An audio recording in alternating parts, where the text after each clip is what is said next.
안녕하세요. 운동처방사 현수입니다. 오늘은 10번째 시간. 오늘 얘기해 볼 주제는 행동 패턴이에요. 그러니까 이렇게 표현을 해요. 승리자 그리고 패배자, 이렇게 두 가지로 한번 나눠 볼 건데, 승리자의 행동 패턴과 패배자의 행동 패턴에 대해서 한번 얘기를 해볼 거예요. 우선은 승리자부터 먼저 하죠. 승리자의 행동 패턴에는 네 가지가 있는데 이런 게 있어요. 첫 번째는 책임, 두 번째는 선택권, 세 번째는 주인의식, 네 번째는 자유. 이렇게 네 가지가 존재하는데, 자, 첫 번째는 책임이에요. 책임은 뭐냐면 무슨 일을 하던 내가 책임을 진다라는 생각을 갖고 해요. 그게 승리자의 행동 패턴이에요. 그러니까 예를 들면 뭐 이런 게 있을 수 있겠죠. 뭐 어머니 생신이야. 근데 선물을 뭐 사지? 그거를 친구한테 물어봐. 내가 제일 잘 아는 우리 어머님인데, 근데 그 마음 속에는, 그러니까 남한테 뭔가를 물어볼 때는 책임을 지고 싶지 않아 하는 성향을 갖고 있다고 해요. 그러니까 만약에 친구가 이렇게 얘기해서 그걸 샀는데 엄마가 아예 뭐 이런 걸 샀냐 뭐 이렇게 그러면, 아니 내 친구가 사라 그랬는데, 이런 식으로 이제 말을 돌려버리는 거죠. 근데 그거는 굉장히 좋지 않은 습관이에요. 그러니까 책임을 진다는 건 내 행동에서 내가 판단을 해야 되는 거예요. 그래서 두 번째, 선택권이 있죠. 선택권이 항상 나한테 있어요. 그러니까 승리자들은 자기가 책임을 지는 패턴을 갖고 있고, 두 번째는 모든 선택권을 내가 행사해요. 그러니까 남한테, 내가 일어나는 내 일을 남한테 판단에 맡기지가 않아요. 예를 들면 선택권이 뭐 이런 것도 있을 수 있겠죠. 만약에 지각을 했어. 뭐 어디 학교에 지각을 했어. 너 왜 늦었어? 차가 막혀서 늦었어요. 그러면 그 선택권, 그러니까 이 사람은 지각을 한 선택권이 차에 있는 거예요. 차가 밀린 데 있는 거죠. 그러면 너 내일 지각할 거 아나요? 몰라. 내일 차가 또 막히면 지각을 하겠지. 좀 어이없죠. 그러니까 선택권은 항상 나한테 있어야 돼요. 그러니까 차가 막히든 막히지 않던 나는 일찍 나와야죠. 네. 아니면 그게 차가 막힐 걸 예상을 한다면 일찍 나오고, 차가 너무 막힐 것 같으면 차라리 다른 방법, 지하철을 타던가 다른 선택을 해야 된다는 거죠. 그걸 선택권이라고 해요. 자, 세 번째는 주인의식. 내 삶의 주인이 나라는 인식을 항상 갖고 있어요, 승리자들은. 그래서 책임을 내가 지고 선택을 내가 하기 때문에 나에 대한 주인의식을 갖고 있죠. 그 주인의식이 뭐냐면, 내가 내 자신을 소중하게 생각할 줄 알고 사랑할 줄 안다는 거예요. 그게 주인의식이에요. 그러니까 주인의식이 막 다른 게 아니에요. 뭐 내 몸이니까 내 마음대로 하겠다 뭐 이런 게 아니고, 내 몸을 스스로 아낄 줄 알고 스스로 사랑할 줄 안다. 이 주인의식을 항상 갖고 있어요. 그래서 아니야, 뭔가를 할 때도 아니야, 이거는 더 하면은 건강에 안 좋을 것 같아, 아니면 나를 해칠 것 같아, 이러면 딱 끊는 성질을 갖고 있다는 거죠. 이게 중요합니다. 주인의식. 그리고 네 번째는 자유인데, 이 세 가지를 보통 하는 사람들은 인생이 보통 자유로워요. 생각도 자유롭고 책임을 지죠. 그리고 내가 선택하죠. 그리고 나를 사랑하죠. 그런 사람들은 대부분 자유로워요. 네. 그게 그 이치가 성립이 돼요. 그러니까 승리자가, 이건 제가 메모해놨던 걸 한번 읽어볼게요. 삶을 사는 방법. 나의 선택에 의해 자리와 환경을 변화시킬 수가 있어요. 나의 선택에 의해서.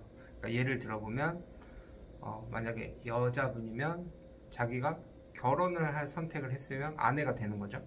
그리고 아이를 낳겠다라고 마음을 먹어서 내가 선택을 해서 아이를 가져서 낳으면 엄마가 되는 거죠. 그리고 뭐 이제 회사원, 어디를 내가 취직하겠다. 그리고 거기 취직을 하면 이제 나는 거기 사원이 되는 거죠. 근데 뭔가 선택을 하면 거기에 대한 항상 책임은 따라요. 그러니까 내가 남편이 아내가 되기로 마음을 먹었고 엄마가 되기로 마음을 먹었으면, 집에 가게 되면 아내가 되고 아이를 만났을 때는 엄마의 역할이 되는 거예요. 그러니까 나라는 사람이 없어지죠. 그렇죠. 원래 내가 갖고 있었던 내 이름으로 행동하던 내가 없어져요. 결혼을 하고 아이를 갖게 되면. 왜냐면 집에 있는 시간, 아이와 있는 시간이 전부거든요. 그러니까 기존에 나는 없어지죠. 근데 그것도 내가 선택한 거기 때문에 내가 책임을 져야 되는 거죠. 근데 거기다 내가 책임을 안 지려고 하는 마음이 섞여버리면 우울해져요. 그러니까 내가 없어져 버린 거죠. 거기에 대해서 책임을 안 지려고 하니까, 내가 엄마가 되기로 책임을 졌으면 엄마에 대한 행동을 해야 되거든요. 근데 그렇지 않으면 사람이 어지러워져요. 헷갈리기 시작을 하는 거죠. 그리고 아이가 나를 괴롭힌다는 착각에 빠져요. 나를 괴롭히려고 울고 쟤 때문에 내가 힘들고 이런 착각에 빠지죠. 근데 실은 그런 건 아니거든요. 아이는 항상 울고 그렇죠. 그러니까 그걸 내가 책임을 지느냐 안 지냐는 게 엄청 중요한 거고, 그 선택을 내가 했느냐 남이 했느냐가 되게 중요해요. 그래서 뭔가를 선택했을 때 나는 결혼하기 싫었는데 부모가 결혼하라고 해서 결혼했어. 그러면 굉장한 문제들이 생겨요. 그 다음에 일어나는 책임들을 다 누가 질 거냐 이거죠. 내가 선택을 해야 내가 책임을 지는데 남이 선택을 했으니까 누가 책임질 거냐 이거죠. 이러니까 정신 분열이 생기는 거거든요. 엄청난 문제가 생겨요. 그런 걸 조심해야 돼요. 그러니까 모든 선택은 내가 하고 내가 책임진다. 그래야 내 자신을 사랑할 수가 있어요. 내가 미워지지 않는 거죠. 이제 그래야 자유가 생기는 거고. 좀 말이 길어지네요. 그래야 자유로워지고 내 선택에 대한 책임, 그걸 내가 져야 되고, 선택에는 실수가 항상 있을 수 있어요. 그것도 감수를 해야 돼요. 내가 그때 이런 선택을 하니까 이런 결과가 나를 찾아오는구나 하는 것도 알아야 돼요. 당연히 감수해야죠. 그게 책임을 지는 거니까.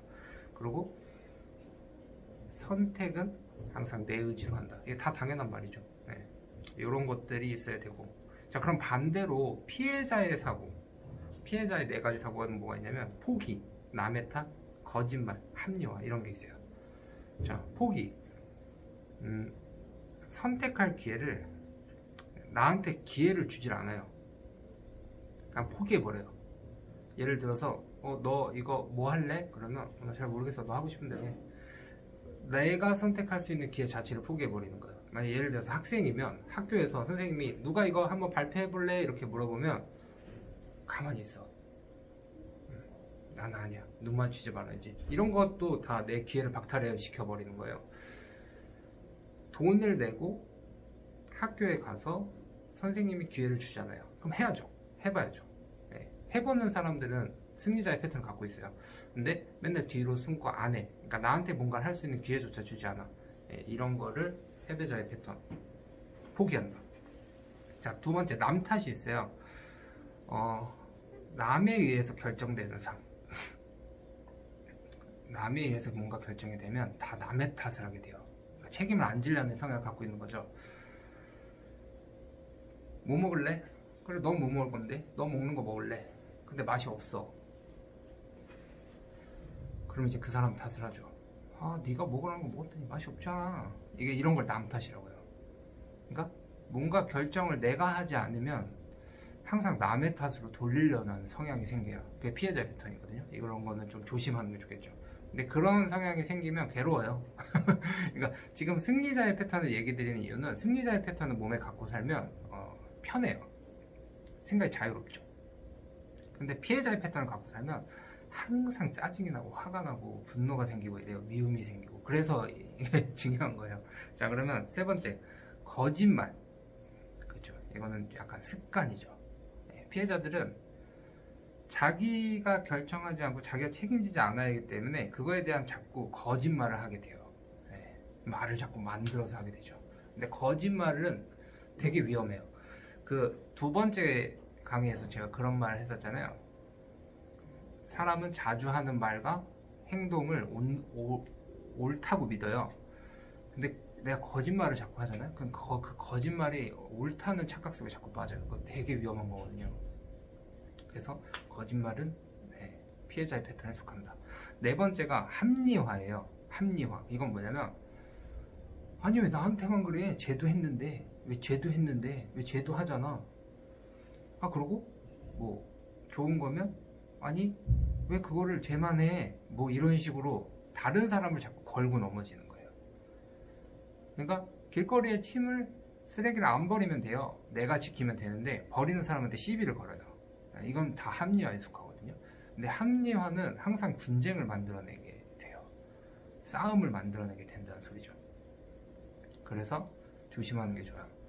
자, 승리자의 패턴을 다시 정리해보면 책임을 지고 내가 책임지고 내가 선택하고 내 자신을 사랑하고 거기에서 자유를 얻게 된다. 근데 패배자의 패턴은 우선 기회도 주지 않아. 기회조차 주지 않게 포기를 하고 그 다음에 남의 탓을 일삼아요. 거짓말을 하고요. 그 다음에 거기서 오는 합리화를 자꾸 만들어서 분쟁이 생기죠. 네. 요것들 한번 기억해 보면 좋아요. 그러니까 내가 오늘은 주변에서 다른 사람을 보고 느껴보는 거예요. 아, 오, 저 사람 자기가 책임을 지네. 오, 저 사람 자기가 선택을 하네. 그럼 저 사람은 당연히 자유롭겠구나. 그런 사람한테 물어보면 자기 자신을 보통은 다 사랑해요. 그리고 별로 걱정, 근심을 별로 안 갖고 살아요. 그거 이렇게 하면 되지 뭐. 그냥 이런 식의 생각으로 자기가 항상 결정을 하거든요. 근데 저 사람 거짓말하네. 저 사람 남의 탓을 해. 그런 사람들 보면 항상 옆에 사람들이랑 싸워요. 네. 그런 걸 한번 발견해 보세요. 그러면 아, 저게 승리자의 패턴이구나. 아, 저게 패배자의 패턴이구나. 라는 걸 알 수가 있어요. 네. 그러면 나는 그런 걸 자꾸 보다 보면 자연스럽게 자꾸 승리자의 패턴 쪽으로 굴려지게 돼요. 그러니까 모르면, 무지하면 모르는데 알면 바꿀 수 있다는 거죠. 오늘 한 가지 또 배웠습니다. 승리자의 패턴. 자, 한번 찾아보시기 바라겠습니다. 안녕.